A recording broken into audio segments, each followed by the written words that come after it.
Hello there. This is Research and Innovation Today. And our goal here is the public understanding of science and scientific research. We try as much as possible to bring you face to face with those who are on the front lines of research. Today, we are talking about maize, but a different kind of maize.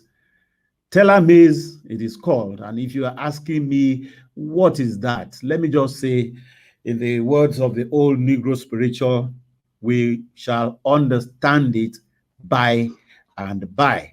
But no doubt at all, maize is key in the African food chain. So that's why today I am being joined from Nairobi, Kenya, Dr. Sylvester Oyeke, who is a maize scientist with over 30 years of experience in agricultural research and development. He has been with the African Agricultural Technology Foundation, AATF, since 2009 as project manager for the water efficient maize for Africa, WEMA, I think they used to call it, which has now transmuted, so to speak, to the TELA maize project. He coordinates the operation and management, and he monitors the implementation of the project across several African countries. Nigeria is one of those countries, and at some point you will also hear from the man who is manning that desk on behalf of Nigeria. But for now, let me welcome Dr. Sylvester Oyeke, all the way from Nairobi to the studio. So let me start from Professor Oyeke, Dr. Oyeke. Yes. I did say that maize is important to Africa. How important? Well, without maize, no food. A third of the population of African population depend on maize. Here in Kenya, where I am based, if you don't give a Kenyan maize meal, tuwo masara, as it's called in Hausa, ugali here in Kenya, that means you are starving the person. That's how important it is. More than 100 kilogram of maize is consumed annually per person. So it's a very important crop, a very important food for food security in Africa, all over Africa, particularly in East and Southern Africa. Can you explain to us what this TELA maize is all about? Thank you very much, Diran. As I mentioned about the importance of maize, I said 1/3 of our population in Africa depend on maize for livelihood. Coincidentally, maize is among the cereal crops. Cereal crop like maize, rice, sorghum. Among them, maize is the most sensitive to a problem of drought, which we see now due to climate change, more frequent drought events in Africa. And if you have such drought event, of course, the farmer is going to lose the crop. So when we initiated, this initiative started in 2008, I joined in 2009, as you rightly mentioned. We felt let's address the problem of drought because of the importance of maize in food security. Because the moment there is drought, a farmer can lose the crop completely. So we felt let's address the problem. So we started this initiative, this partnership, to address the problem of drought, to develop maize that are tolerant to drought. So that at least a farmer, when there is drought, instead of losing the entire crop, he can have something, or she can have something that will be harvested to have some food.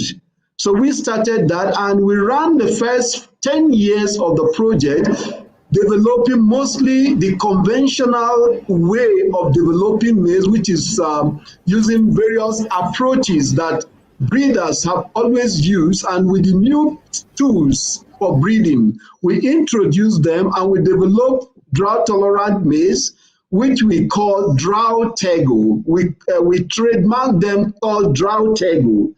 That means a maize that is shielded from drought. Tego in Latin simply means a shield. So we call them maize that are shielded from drought. Now, in the course of developing this drought-tolerant maize, we ran into other challenges. When the maize is drought-tolerant and the pests, for example, the pests like stem borer, which is a maize that prefer maize, comes in, it devastates the maize because there is no greener vegetation. It feeds so much on the maize and the quality or what the harvest becomes low. So we decided, wow, this is what our farmers are going to face. Why don't we think about protecting this maize from insects? So that led us to another set of development where we now felt we should combine drought tolerant with insect protection. And the ones that were developed as drought tego, which I mentioned, were done conventionally. And by the time we finished 10 years, we had more than 120 varieties in East and Southern Africa that were approved or released to farmers. And farmers can access it through seed companies who multiply the seed and sell to them. But at the time we were finishing the maize development of those materials, we realized that we need to also bring the insect protected maize, which we now call TELA, the transgenic or GM, what we call GM. These are the ones now that have been protected against insects. After developing them to be drought tolerant conventionally, we added a character or what scientists call gene or trait. They added that to protect it against insect. This needs some explanation, Diran. Reason being that people are not too familiar with this technology. What we are saying is this: the one that are genetically modified or GMO, which we call TELA, having insect protection trait or gene in them, these materials, how they were developed, might be interesting to people to understand, because often people ask, oh, they are GM, they are not safe, but sincerely, they are the safest varieties or crop you can think about worldwide, because the way they were developed to take care of all issues related to safety. Safety to environment, safety to human, safety to animals. So all that evaluations were done or will be done or is the process of doing them before they can be released to farmers to grow. So all over the world, those materials that are GMO or genetically modified, those materials go through very rigorous scrutiny compared with the conventional one. And the reason is because of the issue of safety, which people are always talking about. Is it safe? Is it not safe? So we have various organizations who have attested that to the safety of those materials.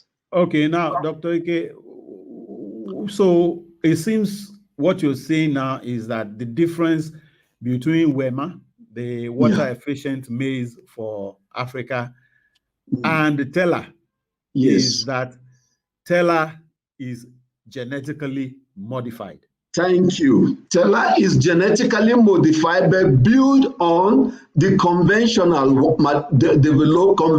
developed. So we developed them conventionally. We further enhanced them, protect them from insects, and also added another character to make it further drought tolerant. Yes. As they say, yes. If it's broken, why fix it? That is a good question, Diran. In the conventional one that are drought tolerant, for example, if you are the one growing the conventional one, if you have 100 bag, and I am the one growing the transgenic or GMO one, I will have extra because extra bags because it's more drought tolerant. For example, normally in general, we have extra 10%. What that means is that if you are growing the conventional version, if you have 100 bags, I growing the transgenic or GMO, I will have 110. The extra 10 bag is because of the extra character that I have added. In addition, I will protect it by adding another trait or another character that makes it protect against insect. So if you are spraying your crop against insect, especially this new insect that has just visited Africa in 2016, where Africa is losing so much billions. So if you are spraying, I will not be spraying, but at the end of the day, I will have more yield than you. That is why we introduced the GMO version of the materials of the drought tego, which we now call TELA. We have two versions of TELA. A version that gives only insect protection. And from our trials all over the countries, all over the 7 countries, 5 years, we got a yield advantage of 37%. 37%. What that means is if I grow the TELA, or you grow the TELA and I'm growing the drought, the tego, the conventional one. If there is high pressure of insect, as we are having now in most fields in Africa and in Nigeria, if I get 100 bags, you growing the TELA that has insect protection as GM, you will have extra 37 bags. What happened to my own 37 bags is eaten by insect. Will you tell me that 37 bags extra on top of, without spraying, on top of what you are having is something small? No. I can give you a story why I tell you no. Because it just happened in South Africa last year, where our farmers in South Africa, because South Africa has been very progressive in adopting GMO, our products were released, the TELA were released in South Africa in 2016. Last year, one of the farmers in South Africa, one community in South Africa, came across the project partnership and then got small seed quantity to try on his field. This farmer grew this maize. All the villages, they were attacked. The maize crops were attacked by fall armyworm. That's the new pest I said that is devastating maize in Africa. Only that man's farm had maize. All others had no maize. In fact, what happened was this. They went and reported to the village head that the man has used witchcraft to destroy all their maize because only him has maize in the field. They were about to lynch him when he called for support of our project officer in South Africa, who visited the community and rescued the guy. That is what technology can do. Okay. So, as a matter of fact, you are saying that it's now at the level of release in South Africa. Oh, it's been released in South Africa since 2016. Okay. I mean, most of the countries are not at par. Can you give us a comparative analysis of how far which country has gone because overseeing all of these countries? Beautiful. Now, for development of GMO crops, there are 2 phases involved. One of the phases is that you first have to prove that they are safe. As I mentioned earlier, they are safe to human, they are safe to environment, they are safe to animals. That process is done through what they call confinement. That is, you grow the maize there, or you grow the GM crop there without allowing anything to come out, because people are afraid. You don't want it to come out into the maize or into the food chain of the people. So when it is certified that it is safe, then it goes through the normal process of testing variety for adaptation across the maize growing regions of the various countries before they are released. So these two-phase processes is what we normally do with transgenic or GMO, which is not done in conventional. Conventional, you just breed and you evaluate with your farmers and it's released. Nobody cares whether it's safe or it's not safe. Nobody looks at that. So for the 7 countries where we are working, South Africa is ahead because they have done all the various processes. Safety has been addressed. After safety, they test, they evaluate whether it's also adapted to their environment, whether farmers like it, and they have released. Here in Kenya, we are in the second phase of evaluating how they are adapted to the various maize growing region. They have received approval that is safe for the environment. So the next thing now is evaluate for performance. Now going back home to Nigeria, Nigeria joined the project only a year ago. So, and we are doing evaluating at the level of confinement, where you don't take anything out, you have to prove it that it's safe, is to the environment, is safe to human, is safe to animal. And the agency in Nigeria that does that is the National Biosafety Management Authority. It's based in Abuja, the headquarters is in Abuja, where you are, Diran. So they have to evaluate whether it's safe. Only when they say it's safe, they give us license that will take us out to evaluate with farmers across locations. So let me talk a little more about Nigeria, where I said we have just started, we started last year. We planted the first confinement to see whether is it working in Nigeria environment or not. And the answer we got was yes, it's working in Nigeria environment. The GM maize, the TELA maize is working because the first trial we did, we got an average of 17% advantage. That is, if Diran is growing it and I am growing the conventional version, if Diran has 117 bags, I will have 100 bags. My own extra 17 bags is eaten by pests, whereas yours is protected and you don't need to spray. So that's where we are. And when these evaluations are over, the NBMA, the National Biosafety Management Authority, under the leadership of Dr. Ebeba, he will now say, yes, this is now okay, take it out and evaluate across the maize growing community in Nigeria. From there, farmers will select the varieties that are suitable for them, and they will start growing with the approval that we get from the Seed Council of Nigeria. Yeah, there are 2 other countries that I have not mentioned, Tanzania and Uganda.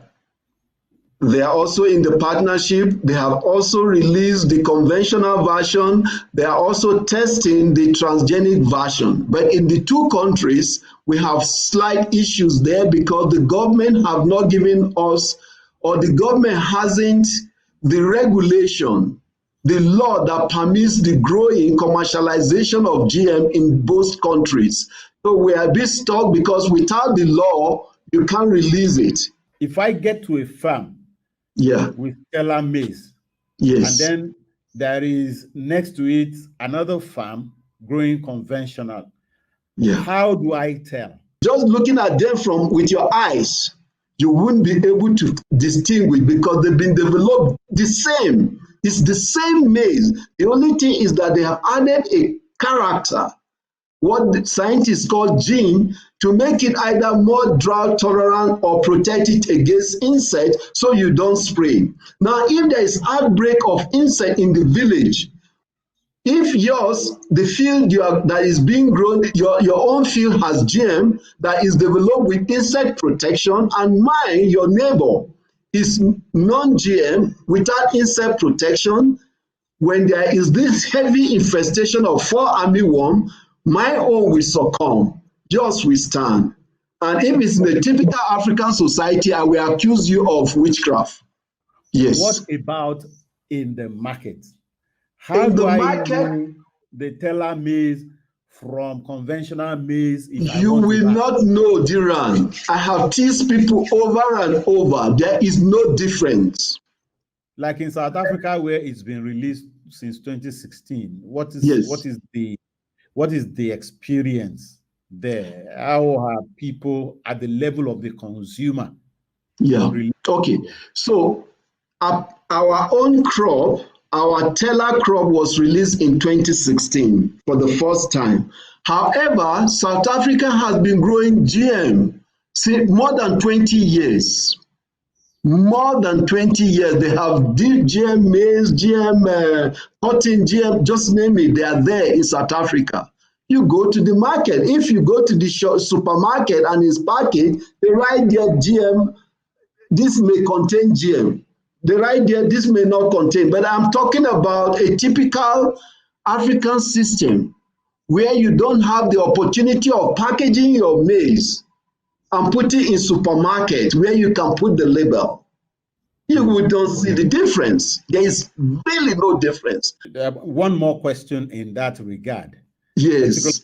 That to do with South Africa, where they are already growing some form of For genetic 20 years. For 20 years. Yes. So the fact that they are already doing some GM maize, what necessitates, how does your own compare with the existing genetically modified maize in South Africa? Okay. South Africa is a bit different. It's a very good question. South Africa is a bit different from other African countries. We have two classes of farmers there in South Africa. You have the smallholder farmers, like a typical African farm household. Then you have the large-scale farmers, mostly the white farmers, who have the smallest is 50 hectares to 100 hectares. Some of them have 200 hectares. Some of them have 500 hectares they are growing. Now, those of them who are growing, who are the big-time farmers, they are able to grow GM, spray, do everything. But the small-scale farmers, they have to pay for the seed, and it's a bit expensive. So they saw ours, because ours is what they call royalty-free. You don't pay for the technology. You don't pay for that trait that makes it GMO. You don't pay for it. In our own case, it's free because we got donation from our partner, that Bayer company, who gave it to African farmers free.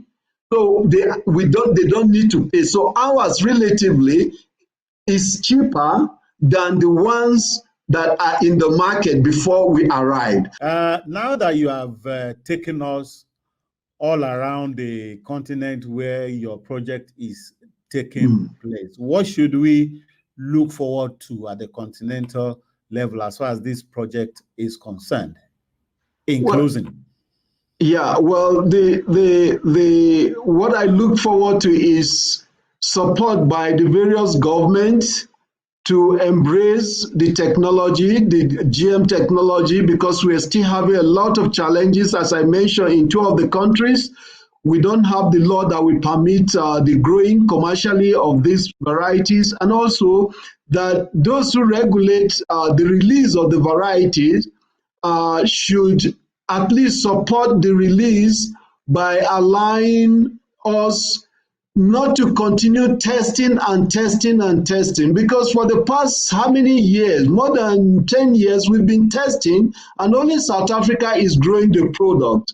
So we spend so much effort testing rather than getting the varieties approved for farmers to get, and farmers are losing crop. Many are spending so much money. I can give example of Nigeria. To have a clean crop currently, a farmer who has just 1 acre of field need to spend 46,000 naira to spray with different, at least 3 chemicals, whereas there's a product that can help them to avoid spraying. So what we want in Africa, the right support, political support, government support to embrace the technology, so that our farmers wouldn't have to spend so much money spraying their crop with chemicals, which we all know are dangerous to health. And in concluding, I will say GM is safe. If anyone tells you GM is not safe, it's only deceiving you. GM crops are safe. GM food are safe because they've been proven to be very safe. Thank you. Dr. Sylvester Oike, who is a project manager for TELA Maize, speaking to us all the way from Nairobi. Thank you very much for your time, and thank you for all the explanations that you have given. It's a pleasure talking to you. Have a wonderful time in Nairobi. Yeah. Thank you, Diram, for having me in the show. I look forward to interacting with you further as we make our progress in Nigeria. Thank you. Okay. And that's it for this week on this program. Our aim, as we said, is public understanding of science. We need to bring you face to face all the time with scientists who are busy working at the frontiers of development in Africa. Thanks for watching. See you some other time.